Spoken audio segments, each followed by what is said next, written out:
இந்த social media பிரபலங்கள் மூலியமாக இந்த சமூகத்துக்கு சீர்கேடா நடக்குது, இவங்கெல்லாம் ஆபத்தானவர்கள் அப்படிங்கிற ஒரு கூக்குரல் இருக்குல்ல, எதனால நீங்க அப்படி சொல்றீங்க சொல்லுங்களேன்? சகோதரர் திவாகர் நான் டாக்டர் படிச்சிருக்கிறேன் அப்படின்னு சொல்றாரு. எனக்கு ஆச்சரியமா இருக்கு.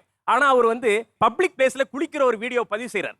இதை பாக்குறவங்க என்னன்னா, ஒரு டாக்டரா இருக்கிற கூட நம்ம ரோட்ல இருந்து குளிக்கலாமா அப்படின்னு அவரை பின்தொடர கல்லூரி மாணவர்கள் நாம படிக்க தேவையில்ல, படிக்காம இந்த மாதிரி வீடியோ போடலாம், கண்டென்ட் போடலாம், நமக்கு கிடைக்க வேண்டிய கல்விக்கு யாரோ போராடி இருக்காங்க. அவங்களுடைய தியாகங்களை நீங்க கொச்சப்படுத்துற மாதிரி தான் நீங்க பயன்படுத்துறீங்க.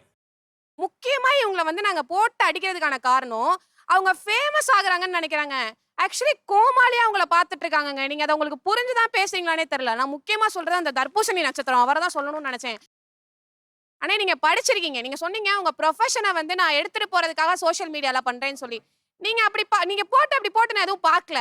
ஒரு தர்பூசணியை சாப்பிடுறீங்க, அதை வச்சு ஒரு ஸ்டார்னு பட்டம் கொடுக்குறாங்கன்றீங்க. பட்டத்துக்கான அர்த்தமே இந்த இடத்துல சொல்லக்கூடாது. நான் அது எனக்கு சத்தியமா அது பிடிக்கவே இல்லை. நீங்க எப்படி உங்களை கோமாளியா ட்ரீட் பண்றாங்க, அது உங்களுக்கு அவேரா இருக்கீங்களா? அதை நான் தெரிஞ்சுக்கணும்னு நினைக்கிறேன். புரிஞ்சு பேசுறீங்களா புரியாம பேசுறீங்களான்னு எனக்கு தெரியல. நானும் உங்ககிட்ட கேட்கிறேன். நம்ம நடிப்பு திறமையால எல்லாரையும் மகிழ்விக்கிறோம். நம்மளுக்கு நல்ல பேர் தான் இருக்கு. மக்கள் தலையில தூக்கி வச்சு கொண்டாட ஆரம்பிச்சிட்டாங்கன்னா, சின்ன சின்ன குழந்தைகள் முதற்கொண்டு நம்மளை பார்த்து சந்தோஷம் பண்ணு போட்டோ எடுக்க வர்றாங்க. அவங்க எல்லாம் பாத்தீங்கன்னா கள்ளங்கப்பட இல்லாத ஒரு மக்கள். சோ அங்க கோமாளின்றது கிடையாது. பெரிய பெரிய காலேஜ் ஸ்கூலுக்குலாம் சீஃப் கெஸ்டா கூப்பிடுறாங்க. ஸ்கூல்ல படிக்கிறவங்களோ காலேஜ்ல படிக்கிறவங்களோ அவங்க நம்மள தலை தூக்கி வச்சு கொண்டாடுறத இதை என்னன்னா கொச்சைப்படுத்துற மாதிரி இருக்கு. நீங்க ஃபேமஸ் ஆயிட்டு இருக்கீங்க, மக்கள் தலையில தூக்கி வச்சு கொண்டாடுறாங்கன்றீங்கல்ல, ஆமா, அது ட்ரோல்னா இட் இஸ் நாட் ஃபேமஸ். அதாவது ட்ரோலுக்கும் வளர்ச்சிக்கும் உங்களுக்கு வித்தியாசம் தெரியல பாட். அதாவது வளர்ச்சியோட சேர்ந்து ட்ரோலும் வரதா செய்யும். ஓகேங்களா? என்ன சினிமா ஃபீல்ட் உங்களை ட்ரோல் மட்டும் தான பண்ணிட்டு இருக்காங்க. அப்படி கிடையாது. அடுத்து வளர்ந்து நம்ம நிறைய சாதனைகள் பண்ணிட்டோம்.